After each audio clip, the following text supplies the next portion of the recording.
పేరు కె రాజశేఖర్. ఈరోజు మనం డిస్కస్ చేసుకుంటున్న వీడియో వచ్చేసి ఎంఎఫ్ఎస్లో పార్ట్ 2కు సంబంధించి సేవా నాణ్యత అనగానేమి, దాని ఆవశ్యకత మరియు లక్షణాలు. అదేవిధంగా రెండవ టాపిక్ వచ్చేసి సేవా నాణ్యత మరియు వాటి 5 కోణాల గురించి, మరియు అదేవిధంగా గ్యాప్ సేవా నాణ్యత మోడల్ గురించి మనం ఈరోజు వీడియోలో డిస్కస్ చేసుకుంటున్నాం. వీటితో పాటు సేవా మార్కెటింగ్ త్రిభుజం కూడా నెక్స్ట్ టాపిక్లో మనం డిస్కస్ చేసుకోవడానికి అవకాశం ఈరోజు ఉంది. కాబట్టి ఒకసారి మనము లాస్ట్ వీడియోని మనం డిస్కస్ చేసుకున్నట్లయితే వాటిలో సేవల జీవిత చక్రము, తర్వాత నిర్మాణాత్మక పర్యావరణము, మార్కెటింగ్ యొక్క స్థూల సూక్ష్మ పర్యావరణాల గురించి మనం లాస్ట్ వీడియోలో డిస్కస్ చేసుకున్నాం. కాబట్టి దాని కంటిన్యూషన్ టాపికే ఈరోజు సేవా నాణ్యత, అది కూడా సెకండ్ యూనిట్లో ఉన్న టాపిక్. మరి సేవా నాణ్యత, దాని ఆవశ్యకత మరి దాని లక్షణాలను గమనించినట్లయితే, మరి సేవా నాణ్యత అనేది అంటే ఏమి అనేది మనం గమనిస్తే, సేవా నాణ్యత అనేది ఒక సేవను చేయటలో సాధించిన శ్రేష్ట పరిపూర్ణతను సూచిస్తుంది. సేవా నాణ్యత అనేది అంటే దాని అర్థం ఏమి అంటే, సేవా నాణ్యత అన్నదాన్ని మనం ఎలా గుర్తించాలి అంటే, ఏదైనా కూడా పంపిణీదారుడు ఒక సేవను వినియోగదారునికి అందించినట్లయితే తద్వారా అతను సంతృప్తి కలిగి, ఆ సంతృప్తి అంటే వినియోగదారుడు ఎప్పుడైతే వస్తువును వినియోగించుకుంటున్నాడో ఆ వినియోగించుకున్న ఆ వస్తువు ద్వారా అతనికి పూర్తి సంతృప్తి కలిగినప్పుడు తద్వారా వచ్చిన ఉద్దేశాన్నే ఆ వస్తువుకున్న లేదా ఆ వస్తు సేవకున్న నాణ్యత అని మనం చెప్పుకుంటున్నాం. కాబట్టి ఆ విధంగా మనం ఆ వస్తు సేవ నాణ్యత అనేది మనము దాని గురించి డిస్కస్ చేసుకుంటున్నాం అన్నమాట. కాబట్టి వస్తు సేవ నాణ్యత అనేది మనం ఎప్పుడైనా కానీ నాణ్యతను బట్టి, నాణ్యత అనేది నిర్ధారించాలి అంటే ఖచ్చితంగా ఆ వస్తువు యొక్క వినియోగదారుని యొక్క సంతృప్తి, అంటే వినియోగదారుని ఏదైతే ఆ వస్తువును ఉపయోగించుకోవడం ద్వారా అతనికి పూర్తి సంతృప్తి లభిస్తుందో ఆ సంతృప్తి లభించిన దాన్ని బట్టి మనము సేవా నాణ్యత అనేది మనం నిర్ధారిస్తాం అన్నమాట. మరి ఈ సేవా నాణ్యతకు సంబంధించి దాని స్వభావాన్ని, మనం లక్షణాలను గమనించినట్లయితే, సేవలు అనేటివి మనకు తెలిసిన విషయమే, కంటికి కనిపించవు. అందువలన సేవా పరిసరాల ద్వారా మనము నాణ్యతను అంచనా వేయలేము. కాబట్టి దాని ఫస్ట్ సేవా నాణ్యత స్వభావం గురించి మనం లక్షణాలు, స్వభావం ఏ విధంగా ఉంటుంది అనేది మనం గమనించినట్లయితే, సేవలు కంటికి కనిపించవు కాబట్టి వాటి పరిసరాల ద్వారా వాటి నాణ్యతను మనము అంచనా వేయలేము. అదేవిధంగా సేవలు అందించే వారి నుండి విడదీయలేము. సేవలు ఇప్పుడు ఫర్ ఎగ్జాంపుల్ లెక్చరర్ నుంచి పాఠాన్ని విడదీయలేము. చెప్పగలము, వింటారు, అంతేకాని నా సేవను విడదీయడానికి అవకాశం లేదు. దీనివల్ల నాణ్యత స్థాయి అనేది ఎలా తెలుస్తుంది అంటే, పాల్గొనిన వ్యక్తులు, అంటే మనం టీచింగ్ చేయడం ద్వారా, వీడియో చేయడం ద్వారా ఎవరైతే పాల్గొని ఈ లెసన్ను విని దాని ద్వారా ప్రభావితం చేస్తారో అప్పుడు దానికి సంబంధించిన ఆ విధంగా సేవ ద్వారా, అంటే ఏదైతే నాణ్యత స్థాయి నుంచి లావాదేవీల పాల్గొనే వ్యక్తులు, అంటే ఏదైతే ఆ విషయంలో ఈ వాయిస్ని, సేవని కానీ వినియోగించుకోవడం ద్వారా కానీ, పాల్గొనడం ద్వారా కానీ జరిగినప్పుడు మాత్రమే ఆ సేవను మనము చేయడానికి అవకాశం ఉంటుంది అన్నమాట. అంటే ఆ నాణ్యతను ధృవీకరించడానికి అవకాశం ఉంటుంది. కాబట్టి ప్రతి పాయింట్ని మనం ఇక్కడ కొన్ని పాయింట్లు జనరల్గా మనకు అర్థమైనట్లే ఉంటున్నాయి, కానీ ఆ అర్థం చేసుకునే దాంట్లోనే దాని పదం యొక్క మీనింగ్ అనేది తెలుస్తుంది. అందుకే ఇక్కడ చెప్తున్నాను చూడండి, సేవా నాణ్యత అంటే ఏమి అంటే, సేవలను పొందిన వ్యక్తి, అది ఏ సేవ అయినా కావచ్చు, లెక్చరర్ పాఠం చెప్పడం కావచ్చు, ఆ పాఠాన్ని వినడం కావచ్చు, లేదా ఒక వస్తువును ఉపయోగించుకోవడం కావచ్చు, ఒక హాస్పిటల్ని ఉపయోగించుకోవడం కావచ్చు, ఒక హోటల్ని వినియోగించుకోవడం కావచ్చు, ఒక వస్తువుని తినడం కావచ్చు.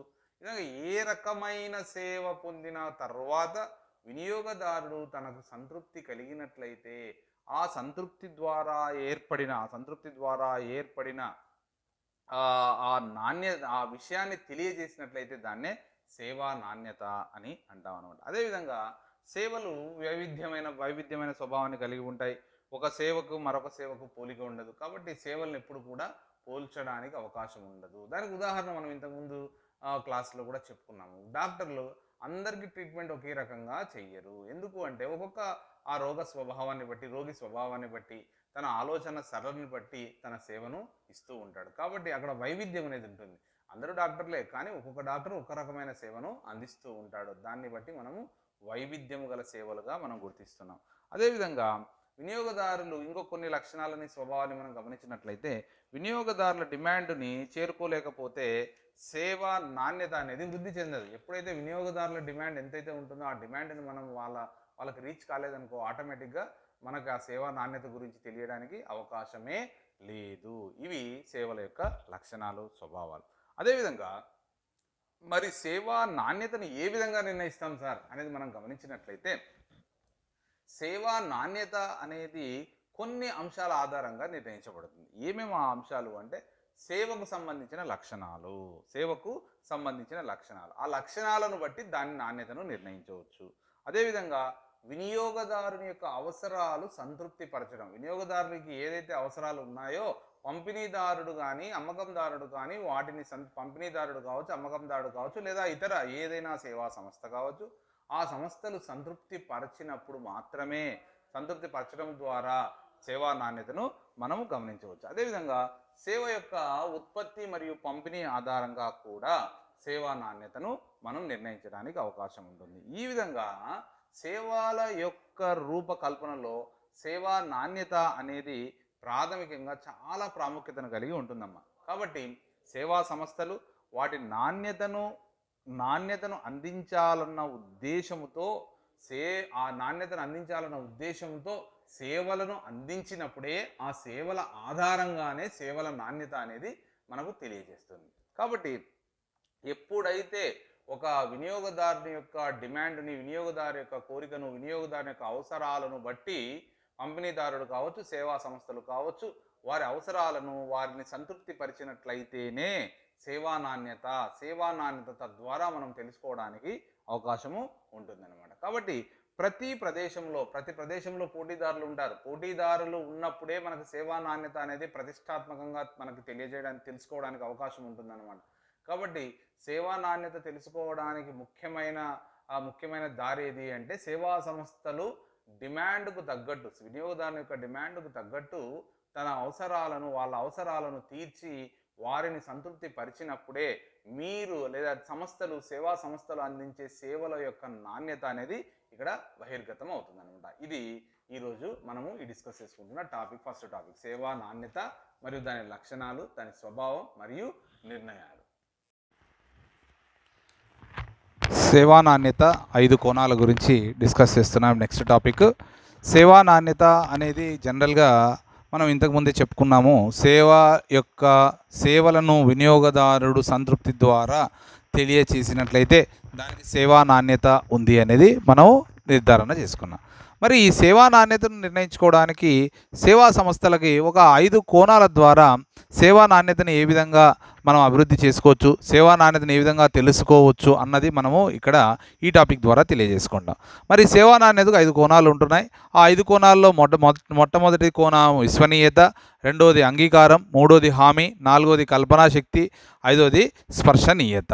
మరి ఈ మొదటిది విశ్వనీయత అంటే ఏమి అంటే, వినియోగదారుడు ఏదైతే సేవలను పొందుతున్నాడో ఆ పొందాలా అనుకుంటున్న వాటి ద్వారా సంతృప్తి కలుగుతుందా లేదా అనేది సేవా సంస్థకు సంబంధించి ఆ సేవా సంస్థ గల సామర్థ్యాన్ని, తర్వాత ఆ సేవలను అందించడం ద్వారా వినియోగదారుడు సంతృప్తి చెందుతాడు అన్న విషయాల ఆధారంగా ఎప్పుడైతే సేవా సంస్థలు విశ్వనీయత కలిగి ఉంటాయో ఆటోమేటిక్గా సేవా నాణ్యత పెంపొందించుకోవడానికి అవకాశము ఏర్పడుతుంది. అదేవిధంగా రెండవ కోణం ఏమి అంటే అంగీకారం. మరి అంగీకారము అంటే ఏమి అంటే, వినియోగదారుడు సహాయం చేయడానికి మరియు వాటి సేవల ద్వారా రక్షణ సేవలు కావచ్చు లేదా ఇతర ఏ సేవలైనా కూడా పొందడానికి అతడు అంగీకారాన్ని సూచించగలిగినట్లయితే, వాటిని అంచనా వేయగలిగినట్లయితే సేవా సంస్థలు అభివృద్ధికి దోహదపడతాయనేది ఈ అంగీకార కోణం ద్వారా మనకి సేవా నాణ్యత పెంపొందించుకోవడానికి అవకాశము ఏర్పడుతుంది. అదేవిధంగా మూడో పాయింట్ హామీ అంటే ఏమి అంటే, సేవలను ఎవరైతే సమర్థవంతంగా అందించుచున్న సేవా సంస్థలు అదేవిధంగా ఆ సేవలు అందించడానికి సరైన జ్ఞానము ఉందని విశ్వాసాన్ని కల్పించుకొని తద్వారా వినియోగదారుల పట్ల మర్యాద, తర్వాత వాటి ద్వారా కొన్ని అంశాల ద్వారా ఏవైతే అంశాలను అన్నిటినీ పరిగణలోకి తీసుకొని హామీ పొందుతామో ఆటోమేటిక్గా ఆ సేవా వినియోగదారుల నుంచి సేవా నాణ్యత తెలుసుకోవడానికి అవకాశము ఉంటుంది. అంటే ఇదొక కోణం. తర్వాత నెక్స్ట్ కల్పనా శక్తి. కల్పనా శక్తి అంటే ఏమి అంటే ప్రధానంగా వినియోగదారుని యొక్క అవసరాలు ఏ విధంగా ఉంటాయి, తన భావనలు ఏమి, తన ఆలోచనలు ఏమి, తనకు ఏమి అవసరమో అలాంటి ముందుగానే సేవా సంస్థలు ఆలోచన చేసి తద్వారా వాటిని మార్కెటింగ్ చేయడం ద్వారా ఏర్పడము ఆలోచన చేయడం ద్వారా వచ్చే ఆ కల్పనా శక్తి ద్వారా వచ్చే దాన్నే మనం కల్పనా శక్తి అని అంటాం. అంటే సేవా సంస్థలు తమ వినియోగదారుని అంచనా వేయాలి. అంచనా వేసి అతని అవసరాలను మనం ముందుగానే ఆలోచన చేసినట్లయితే తద్వారా ఏర్పడేదాన్ని కల్పనా శక్తిగా మనం పేర్కొంటాం. తర్వాత నెక్స్ట్ ఐదవ కోణము స్పర్శనీయత. స్పర్శనీయత అంటే ఏమి అంటే ఏవైతే పరిసరాలు, తర్వాత పరికరాలు, సమాచార సామాగ్రి, ఇలా వ్యక్తిగత సిబ్బంది, ఇవన్నీ వాటిలో కూడా ఈ స్పర్శనీయత కలిగి ఉన్నప్పుడు సేవా సంస్థల యొక్క ఆటోమేటిక్గా సేవా సంస్థలు సేవా నాణ్యతను పెంపొందించుకోవడానికి, సేవా నాణ్యత కలిగిన సేవలను అందించడానికి ఉపయోగపడుతుంది. ఇది సేవా నాణ్యతకు సంబంధించిన యొక్క 5 కోణాలు అన్నమాట. నెక్స్ట్ మనము సేవా నాణ్యతకు సంబంధించిన 5 కోణాలతో పాటు నెక్స్ట్ టాపిక్ చాలా ఇంపార్టెంట్ టాపిక్. అది ఏమి అంటే గ్యాప్ సేవా నాణ్యత మోడల్.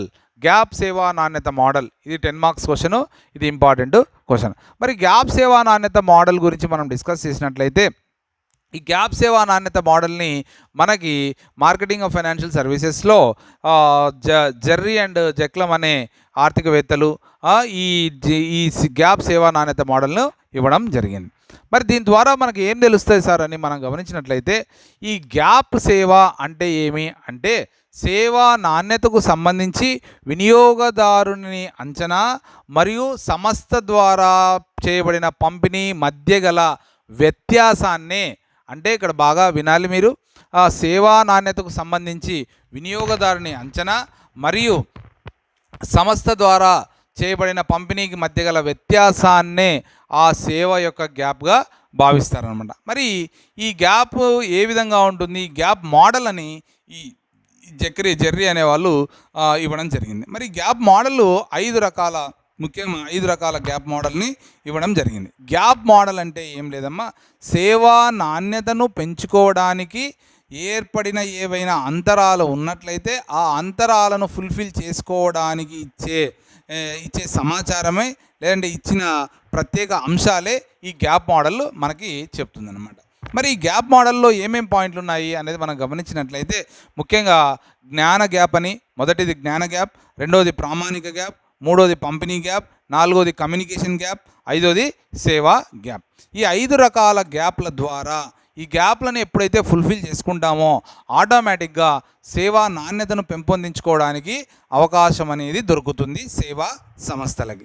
మరి మనం ఇప్పుడు డిస్కస్ చేసుకుందాం. ఫస్ట్ పాయింట్ గ్యాప్ 1 జ్ఞాన గ్యాప్.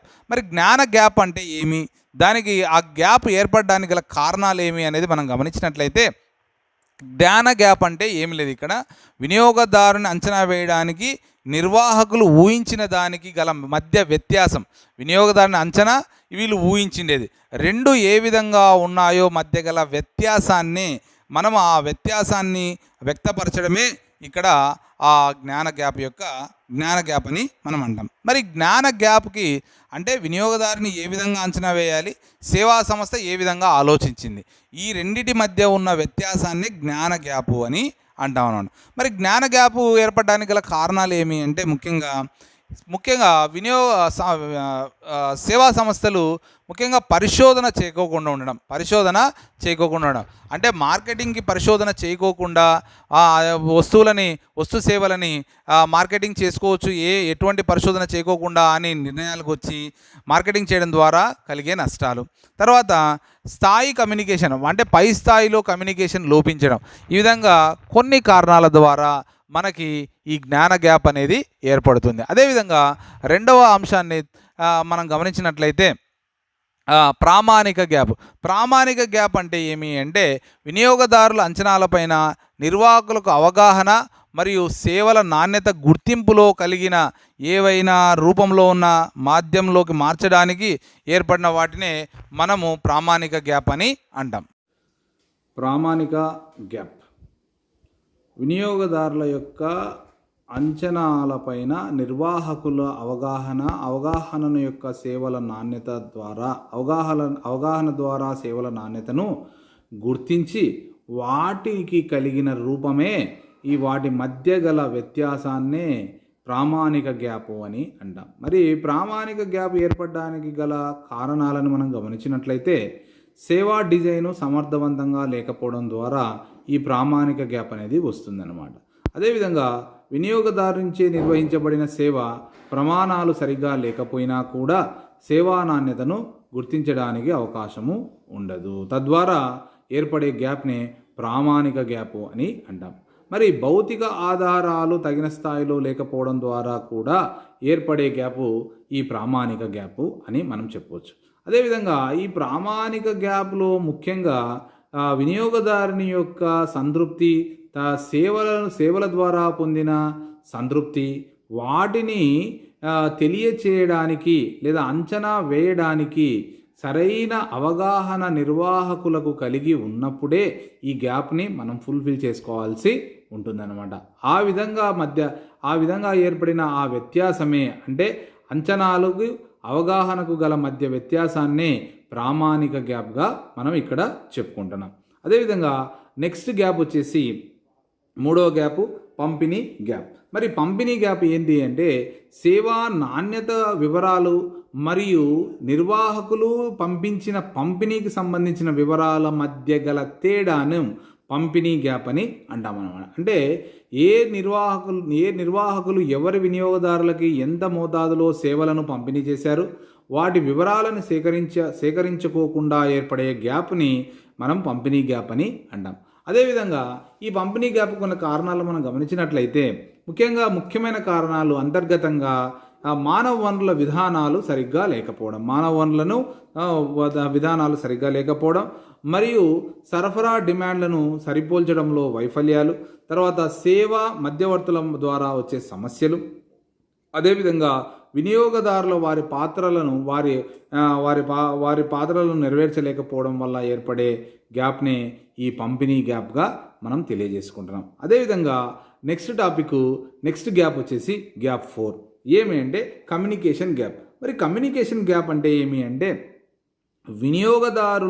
వినియోగదారులకు పంపిణీ చేసిన సేవలు మరియు సేవల యొక్క బహిర్గత కమ్యూనికేషన్ మధ్య గల వ్యత్యాసాలని కమ్యూనికేషన్ గ్యాప్ అని అంటామన్నమాట. అంటే వినియోగదారులకు పంపిణీ చేసిన సేవ తర్వాత ఆ సేవల యొక్క ఆ బహిర్గత కమ్యూనికేషన్ ఏదైతే బహిర్గతంగా కమ్యూనికేషన్ స్థాయి తగ్గిపోతుందో అలా చేయకోకుండానే సేవలు అందజేసినట్లయితే తద్వారా ఏర్పడే గ్యాప్నే మనము కమ్యూనికేషన్ గ్యాప్ అని అంటాం. మరి కమ్యూనికేషన్ గ్యాప్ ఏర్పడడానికి గల కారణాలను గమనించినట్లయితే మనకి కమ్యూనికేషన్ గ్యాప్ బాగా అర్థమవుతుంది.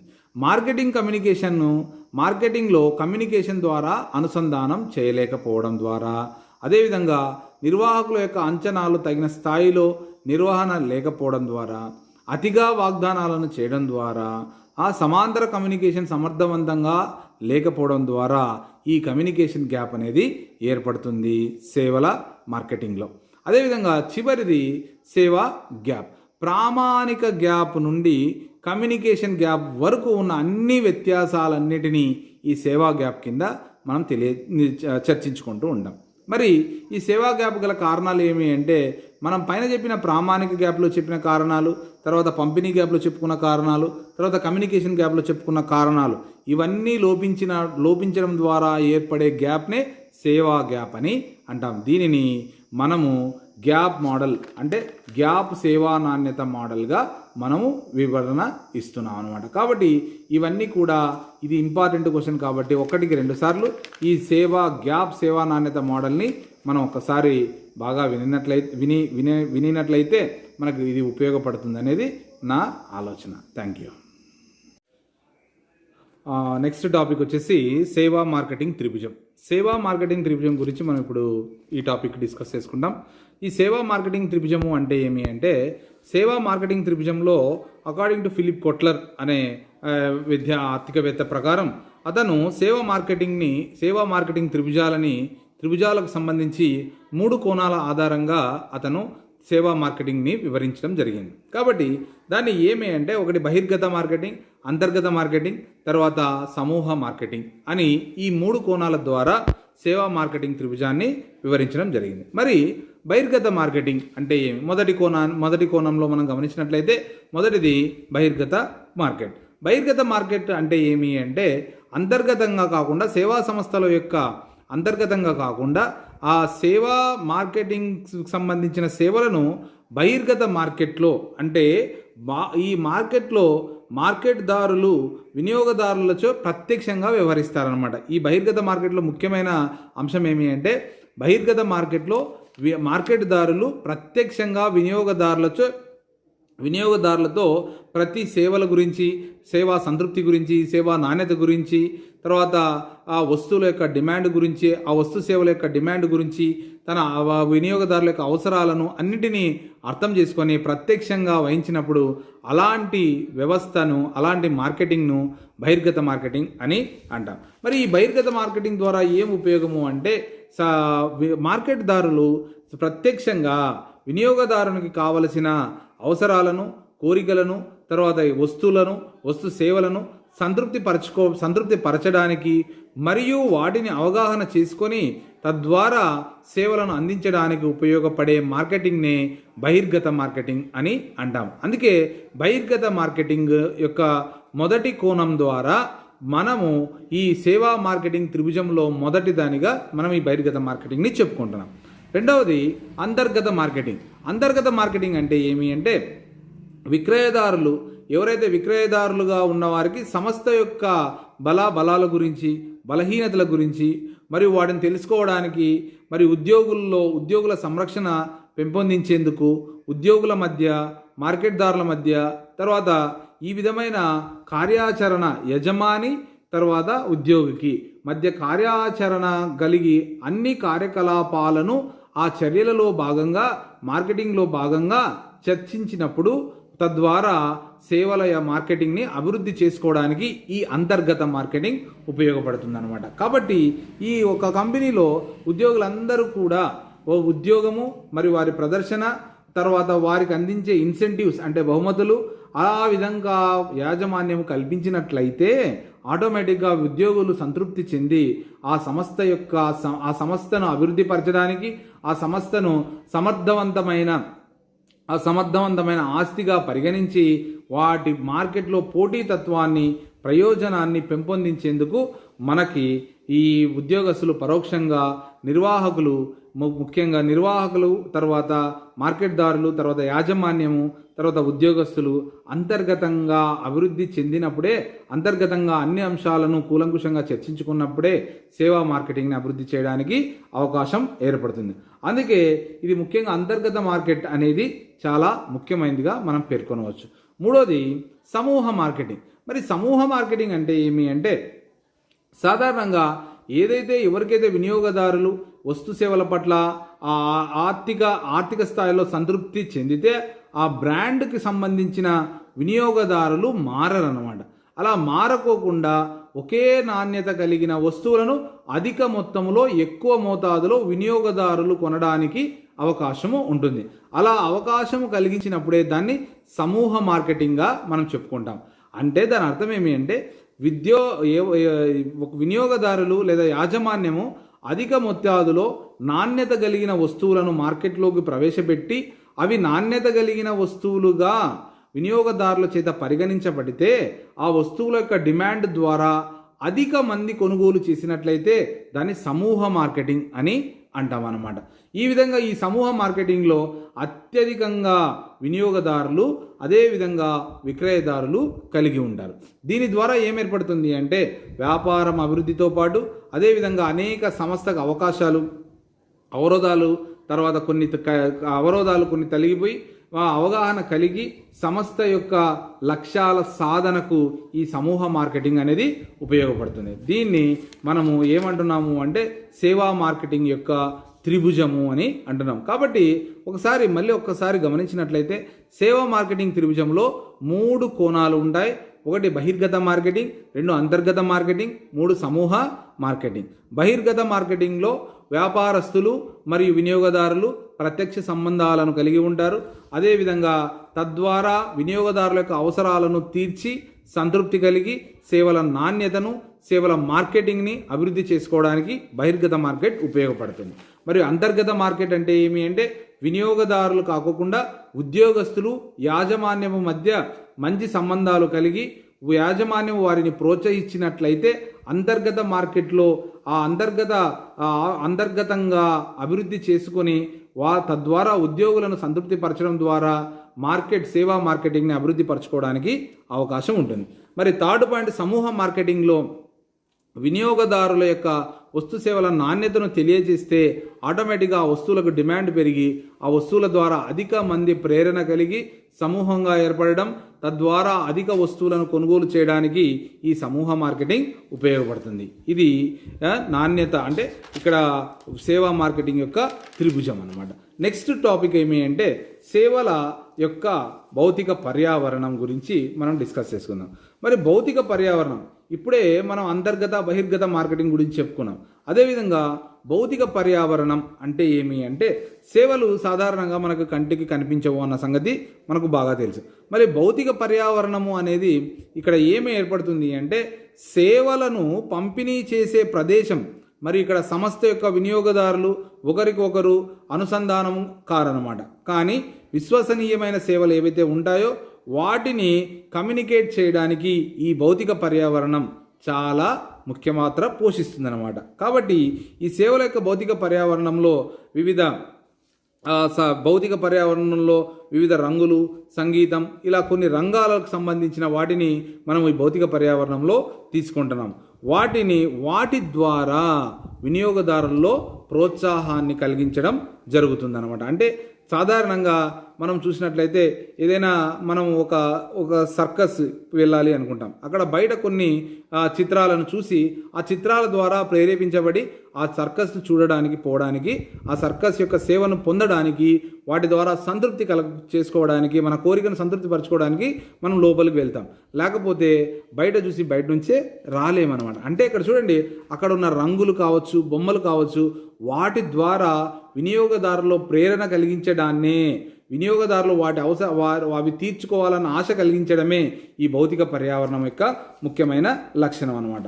అదేవిధంగా ఈ భౌతిక పర్యావరణంలో ఈ భౌతిక పరిసరాలు అనేటివి కూడా చాలా వరకు ఉన్నాయి.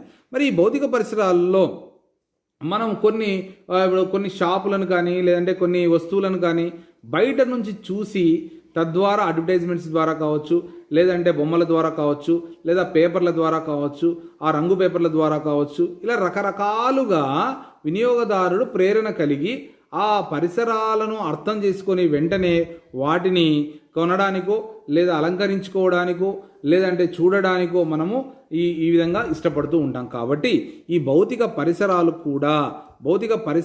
కూడా తద్వారా మనకి తిరిగి మళ్ళీ ఆ సేవను పొందడానికి ప్రేరేపించడం జరుగుతూ ఉంటుంది. దానికి ఉదాహరణ మనం ఏం చెప్పుకోవచ్చు అంటే భౌతిక పరిసరాలు అంటే మనం ఇప్పుడు ఫర్ ఎగ్జాంపుల్ ఒక చిన్న హోటల్కి వెళ్ళాం అనుకోండి, ఒక కాఫీ హోటల్కి పోయినాం. ఆ కాఫీ హోటల్లో వాడు కాఫీ ఇచ్చే విధానంతో పాటు అక్కడ కొన్ని దృశ్యాలు, ఆ ఫోటో ఫ్రేమ్స్ కానీ లేదంటే ఏదైనా కొటేషన్స్ కానీ లేదంటే అలంకరణలు కానీ అవన్నిటిని చూసి తిరిగి వాటిని ఇష్టపడడం ద్వారా మళ్ళీ తిరిగి అదే కాఫీ షాప్కి పోవడానికి ఇంట్రెస్ట్ చూపుతాం అనమాట. ఈ విధంగా భౌతిక పరిసరాలకు కూడా భౌతిక పర్యావరణంలో భాగంగా మనం చెప్పుకోవచ్చు. ఎప్పుడైతే ఈ భౌతిక పరిసరాలని సేవా సంస్థలు అందిస్తాయో ఆటోమేటిక్గా మనము సేవల పర్యావరణం ద్వారా సేవలను పొందడానికి, వినియోగదారుల సేవలు పొందడానికి, అదేవిధంగా సంస్థలు అభివృద్ధి చెందడానికి, సంస్థలు క్రొత్త వాటిని అభివృద్ధి చేయడానికి, రూపకల్పన చేయడానికి, ఈ పోటీదారుల నుంచి, పోటీతత్వం నుంచి మనం ఎదుర్కోవడానికి ఈ సేవా సంస్థలకి ఈ భౌతిక పర్యావరణం అనేది ఎంతగానో ఉపయోగపడుతుంది. ఇది భౌతిక పర్యావరణానికి సంబంధించిన టాపిక్. నెక్స్ట్ టాపిక్ వచ్చేసి సేవా ఉత్పాదకత అనగానేమి మరియు వాటిని అభివృద్ధి చేయడానికి గల మార్గాలను మనం గమనిద్దాం. మరి సేవా ఉత్పాదకత అంటే ఏమి అంటే ఉత్పాదకత అనేది సమర్థతకు సంబంధించినది, విశ్వనీయతకు సంబంధించినది. ఇలా సేవా ఉత్పాదకత సమర్థతకు, విశ్వనీయతకు, మరియు డిమాండ్లకు సంబంధించిన ఒక ముఖ్యమైన విధే సేవా ఉత్పాదకత. జనరల్గా సేవా ఉత్పాదకత అనేది ఎప్పుడు కూడా సంస్థ యొక్క సమర్థత, వినియోగదారుడు యొక్క విశ్వనీయత మరియు సేవల యొక్క విశ్వనీయత మరియు డిమాండ్లకు సంబంధించి ఈ 3 అంశాలను పరిగణలోకి తీసుకునే మనం సేవా ఉత్పాదకతను మనం నిర్ణయించడం జరుగుతుంది. ఇది ముఖ్యంగా సేవా ఉత్పాదక ఏ విధంగా నిర్ణయిస్తారు అంటే ప్రధానంగా వినియోగదారుల యొక్క సంతృప్తి మరియు సేవల నాణ్యత పైన దృష్టి సారించి సేవా ఉత్పాదకతలో కొన్ని విధులు ఉంటాయన్నమాట. ఆ విధుల ద్వారా సేవా ఉత్పాదకతను నిర్ణయించడం లేదా అభివృద్ధి చేసుకోవడం జరుగుతుంది. మరి ఈ సేవా ఉత్పాదకలో ఏమి ఆ విధులు ఉన్నాయి అంటే మొట్టమొదటి విధి ఏమి అంటే సేవా ప్రక్రియలో ఇన్పుట్ వనరులు సేవల రూపంలో రూపాంతరము చెందే విధానం. ఇన్పుట్ వనరులన్నీ కూడా సేవల రూపంలో అంటే సేవా ప్రక్రియలో మొదటి విధి ఏమి అంటే ఏవైతే మనం ఇన్పుట్ వనరులు ఇస్తున్నామో తద్వారా అవి సేవల రూపంలో రూపాంతరం చెందే విధానం ద్వారా. రెండోది సేవా నాణ్యత యొక్క ప్రక్రియ దాని ఫలితం పైన అవగాహన కలిగి ఉండడం. మూడోది సేవా ప్రక్రియ సామర్థ్యాన్ని సమర్థవంతంగా ఉపయోగించుకోవడానికి చేయడం. ఈ అన్ని అంశాలను ముఖ్యంగా ఈ 3 విధుల ఆధారంగా సేవా ఉత్పాదకతను మనం అభివృద్ధి చేసుకోవడానికి అవకాశం ఉంటుంది. వీటితో పాటు సేవా ఉత్పాదకతను పెంపొందించడానికి కొన్ని మార్గాలు ఉన్నాయి.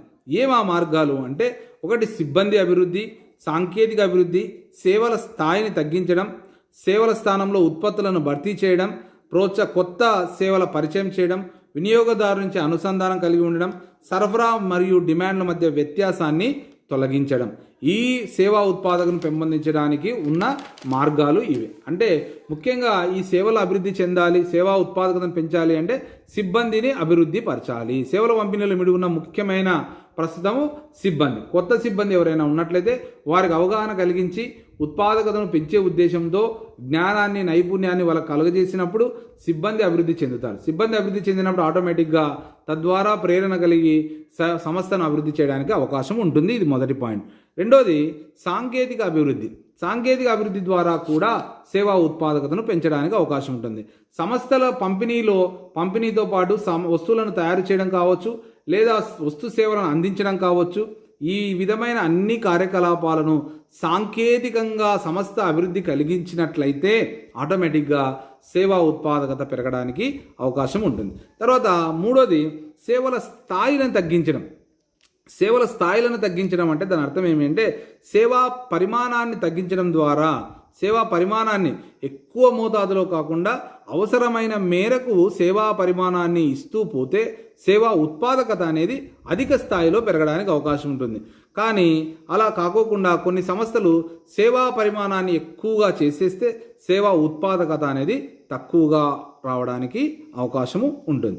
తర్వాత 4వ పాయింట్ సేవల స్థాయిలో ఉత్పత్తుల భర్తీ. సేవల స్థాయిలో ఉత్పత్తులను భర్తీ చేయడం అంటే కొన్ని సేవలను తొలగించినప్పుడు వాటి ప్రదేశంలో కొన్ని కొత్త సేవలను కానీ కొన్ని కొత్త ఉత్పత్తులను కానీ ప్రవేశపెట్టడం ద్వారా ఉత్పాదకత పెంచుకోవడానికి అవకాశం ఉంటుంది. ఇప్పుడు ఉదాహరణకి ఒకే వస్తువుని ఎప్పుడు వినియోగిస్తూ ఉన్నప్పుడు ఆ వస్తువుకి పేపర్ మార్చడం ద్వారా కానీ, లేదా బ్రాండ్ నేమ్ చేంజ్ చేయడం ద్వారా కానీ, లేదా వస్తువులో కొన్ని మార్పులు చేయడం ద్వారా కానీ ఆ వస్తువు ఉత్పాదకత పెంచడానికి అవకాశం అనేది కలుగుతుందన్నమాట. అదొక పాయింట్. నెక్స్ట్ కొత్త సేవలను పరిచయం చేయడం. కొత్త సేవలను అంటే దాని అర్థం ఏమంటే తక్కువ స్థాయిలో కొత్త సేవలను పరిచయం చేయడం. కొత్త సేవలను పరిచయం చేయడం ద్వారా ఎప్పుడు ఒకే రకమైన సేవలను అందించడంతో వినియోగదారులకు అసంతృప్తికి లోను కావడానికి అవకాశం ఉంటుంది. అలా అసంతృప్తికి లోనైనప్పుడు సేవల ఉత్పాదకత తగ్గిపోవడానికి అవకాశం ఉంటుంది. కాబట్టి వాటి స్థానంలోనే కొత్త సేవలను పరిచయం చేయడం ద్వారా సమర్థవంతమైన సేవలను అందించడం ద్వారా ఆటోమేటిక్గా ఉత్పాదకత పెరగడానికి అవకాశం అనేది ఏర్పడుతుంది. కాబట్టి ఇదొక పాయింట్ గమనించాల్సి ఉంటుంది. తర్వాత వినియోగదారునితో అనుసంధానం కలిగి ఉండడం. ఎప్పుడైనా వినియోగదారుని తన అవసరాలను, తన కోరికలను మనము సేవా సంస్థలు తెలియజేసుకొని తద్వారా మనము వినియోగదారునితో అనుసంధానం అయినట్లయితే ఆటోమేటిక్గా మనకి ఆ సంస్థకు సంబంధించిన అభివృద్ధి, అదేవిధంగా వస్తు సేవల యొక్క ఉత్పాదకత పెరగడానికి అవకాశం అనేది ఉంటుంది. లాస్ట్ పాయింట్ ఉత్పాదక పెంచడానికి సరఫరా మరియు డిమాండ్ల మధ్య వ్యత్యాసాలను తొలగించడం. సరఫరా మరియు డిమాండ్ అంటే దాని అర్థం ఏమంటే వినియోగదారుని యొక్క డిమాండ్ ఆధారంగానే సరఫరా చేసినట్లయితే ఎప్పుడు కూడా వ్యత్యాసం లేకోకుండా దాన్ని సమానం చేయడం ద్వారా ఉత్పాదకత పెరగడానికి అవకాశం ఉంటుంది. కాబట్టి ఈ సేవల ఉత్పాదకతను మనం గమనించినట్లయితే ఇప్పుడు ఏవైతే పాయింట్లు చెప్పినామో ఆ పాయింట్లన్నింటినీ కూడా సేవల ఉత్పాదకతను పెంపొందించడానికి అవసరమైన మార్గాలుగా మనం తెలియచేసుకోవడానికి అవకాశము ఉంటుందన్నమాట. ఈ పాయింట్లను మీరు గమనించి ఈ వీడియోలో మీరు పూర్తిగా ఈ 2 పాయింట్లకు సంబంధించిన అంశాలను మరియు మిగతా అంశాలను కూడా పరిగణలోకి తీసుకొని 1-2 సార్లు విన్నట్లయితే మీకు ఉపయోగకరంగా ఉంటుంది. Thank you. నెక్స్ట్ ఈ యూనిట్లో last topic very important topic. ఈ యూనిట్లో సెకండ్ యూనిట్లో కంప్లీట్ అయ్యే లాస్ట్ టాపిక్ వినియోగదారుని యొక్క విధేయత మరియు ప్రయోజనాలు మరియు వాటికి సంబంధించిన పరిమితుల గురించి ఈ టాపిక్ని మనం డిస్కస్ చేసుకుంటున్నాం. కాబట్టి వినియోగదారుని యొక్క విధేయత అంటే ఏమి అంటే వినియోగదారుడు అన్నవాడు ప్రతి వస్తువును మార్కెట్లో స్వీకరిస్తూ వాటి ద్వారా వాటిని ఉపయోగించుకుంటూ తద్వారా సంతృప్తి కలిగజేస్తూ తర్వాత సంస్థలకు సంబంధించిన ఏ ఇతర ఉత్పత్తులనైనా కూడా అవగాహన కలిగి ఉంటూ మామూలుగా ఒక నిర్ణయాన్ని చేసుకుంటూ ఉంటాడు వినియోగదారుడు. ఆ నిర్ణయాన్ని చేసుకున్న తరువాత అది వ్యాపార సంస్థ యొక్క విజయాన్ని నిర్ధారించడంలో మనకు ఉపయోగపడుతుంది అన్నమాట ఈ కీలకమైన అంశం. కాబట్టి వినియోగదారులు అనేది ఒక కీలకమైన అంశంగా మనము ఈ సేవా మార్కెటింగ్లో మనం చెప్పుకుంటున్నాం. కాబట్టి సేవా మార్కెటింగ్లో వినియోగదారుని యొక్క విధేయతను మనం తెలుసుకున్నట్లయితే సంస్థ అభివృద్ధి చెందడానికి అత్యధికంగా అవకాశం అనేది ఏర్పడుతుంది.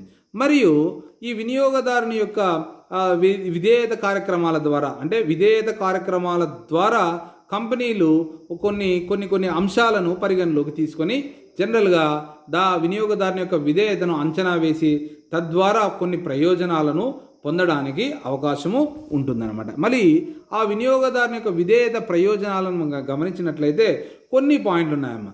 వినియోగదారుల యొక్క నిలుపుదల. మొదటి ప్రయోజనం ఏమి అంటే సంస్థలో కొనుగోలుదారులు సాధారణంగా పదే సంస్థలో పునరావృతమవుతూ కొనుగోలు నిర్వహించినప్పుడల్లా కొన్ని సంబంధాలు కలిగి ఉంటారు.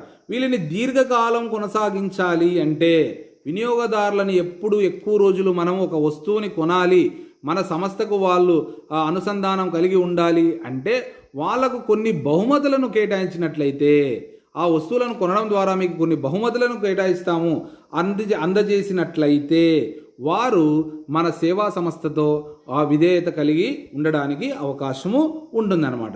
కాబట్టి చాలామంది కొన్ని వస్తువులు చూడండి, వస్తువు కొన్నట్లయితే 1000 రూపాయల వస్తువు కొన్నట్లయితే కొన్ని ఫ్రీగా ఇవ్వడం, ఒక వస్తువు కొంటే ఇంకొక వస్తువు ఫ్రీగా ఇవ్వడం, అలా ఇవ్వడం ద్వారా బహుమతులు ఇవ్వడం ద్వారా వినియోగదారులు వేరే వస్తువులను కొనుక్కోకుండా నిలుపుదల చేస్తూ ఉంటారు. అదేవిధంగా వినియోగదారులకు సమాచారము వాళ్ళ ధోరణిని మనం ఎప్పటికప్పుడు తెలుసుకోవడం, అలా తెలుసుకోవడం ద్వారా వినియోగదారులు ఎప్పటికీ కూడా ప్రక్కకు పోకోకుండా మన సేవలకు సంబంధించిన సేవలనే తీసుకుంటూ ఉంటారన్నమాట. అంతేకాకుండా అధిక విలువ కలిగి అంటే సంస్థలు ఎప్పుడైతే సేవా సంస్థలు కావచ్చు, వస్తుత్పత్తి సంస్థలు కావచ్చు, వినియోగదారుల విధేయత ద్వారా వస్తు సేవలను భారీ స్థాయిలో అమ్మగలుగుతూ ఉంటారు. కాబట్టి అమ్మగలిగినప్పుడు వినియోగదారులకు అనేక వస్తువులతో పాటు అదనపు వస్తు సేవలను అందించినట్లయితే ఆటోమేటిక్గా వినియోగదారులు ఎక్కడికి పోకోకుండా మన సంస్థకి అనుసంధానం కలిగి విధేయతను చూపుతూ ఉంటారన్నమాట. అంతేకాకుండా ఇంకొక పాయింట్ విధేయతకు సంబంధించిన పెంపొందించడంలో ఇంకొక ప్రయోజనం ఏమి అంటే వినియోగదారుల యొక్క విభజన. అంటే సంస్థ వినియోగదారుల విజేత మార్కెట్లో విభజన చేసినప్పటికీ లాభదాయకం లేని వినియోగదారులు అందరూ ఉంటారు. అయినప్పటికీ ఎక్కువ మోతాదులో వస్తువులను కొనుగోలు చేస్తున్న వినియోగదారులు, తక్కువ మోతాదులో వినియోగం చేస్తున్న వినియోగదారులు, వారిద్దరిని విభజించి మన సంస్థకి ఎంతమంది అయితే వినియోగదారులు విధేయతను చూపుతున్నారో వాళ్ళని పోకోకుండా చూసుకున్నట్లయితే సంస్థ అభివృద్ధి చెందడానికి అవకాశము ఏర్పడుతుంది. అదేవిధంగా వీటితో పాటు విధేయతను పెంపొందించడానికి అది ఇంకొక ముఖ్యమైన అంశం ఏమి అంటే మంచి కమ్యూనికేషన్స్ అనేటివి వినియోగదారునితో సంస్థకు మంచి కమ్యూనికేషన్ కలిగి ఉన్నట్లయితే తద్వారా ఏర్పడే ఈ మంచి కమ్యూనికేషన్నే మనము విధేయత ద్వారా క్రొత్త ఉత్పత్తులను కొత్త వస్తువులను, కొత్త సేవలను అందరికీ వినియోగదారులందరికీ అందించడానికి అవకాశం అనేది ఏర్పడుతుంది. మరి నెక్స్ట్ పాయింట్ ఏమి అంటే పరిమితులు. విధేయతకు సంబంధించిన కొన్ని పరిమితులు గమనించినట్లయితే అన్ని రికార్డులు, ప్రోగ్రాంలు ఒకేలా ఉండటం. ఏదైనా కూడా వినియోగదారుడు విధేయత ప్రోగ్రాంలన్నీ కూడా కొత్తవేమి కావన్నా, అంటే విధేయత చేయడానికి కొన్ని ప్రోగ్రామ్స్ చేస్తూ ఉంటారు. ఆ ప్రోగ్రామ్స్ అనేవి కొత్తవేం కాదు, కానీ దేశవ్యాప్తంగా వ్యాపార సంస్థలు, అనేక రకాల వ్యాపార సంస్థలు కొత్త కొత్త కార్యక్రమాలను చేస్తూ ఉంటాయి. కాబట్టి దానికి తగ్గట్లుగా వినియోగదారుల యొక్క అవసరాలు, ప్రయోజనాలను మనము కొన్నిటిని పరిగణలోకి తీసుకుంటాం, కొన్ని పరిమితంగా తీసుకొని వాటి ద్వారా మనము కంట్రోల్ చేసుకోవడానికి అవకాశము ఉంటుంది. తర్వాత సమాచార పరిమితులు. వినియోగదారుల విధేయతకు సంబంధించిన సమాచారము, వినియోగదారుని యొక్క కొనుగోలు ప్రవర్తన, మనం ఈ సమాచారాన్ని పొందడం ద్వారా పరిమిత స్థాయిలోనే చూపుతారు, కానీ ఎక్కువ విధేయతను పరిమిత స్థాయిలో చూపడానికి అవకాశం ఉంటుంది. కాబట్టి ఇది ఒక విధేయతకు పరిమితిగా మనం చెప్పుకోవచ్చు. తర్వాత ఈ వినియోగదారుల యొక్క విధేయతకు హామీ లేకపోవడం. నేను చెప్తాను, వినియోగదారుడు సంతృప్తి పొందినాడు, నేను చేస్తాను, చేయగలను, నాకు చాలా సంతృప్తి ఉంది అంటాం, కానీ దానికి హామీ అనేది ఇవ్వడానికి అవకాశం అనేది ఉండదు. కాబట్టి అదొక పరిమితిగా మనం చెప్పుకోవచ్చు. అదేవిధంగా మార్కెట్ అసంతృప్తి. పోటీదారులు ఎక్కువగా ఉంటారు కాబట్టి కొంతమంది వినియోగదారులు అసంతృప్తికి లోనవుతుంటారు. అలాంటి వారిని మనం కనుగొనడానికి అవకాశం అనేది ఉండదు. ఈ విధంగా మార్కెట్ యొక్క వినియోగదారుని యొక్క విధేయతను మనము అనుసరించడానికి, తెలుసుకోవడానికి, వినియోగదారుని తప్పిపోకుండా చూసుకోవడానికి ఈ ప్రయోజనాలు, పరిమితులు ఈ వినియోగదారుని యొక్క విధేయతను మనకు తెలియజేస్తాయి. ఇది టోటల్గా సెకండ్ యూనిట్ టాపిక్ కంప్లీట్ అయింది. Thank you.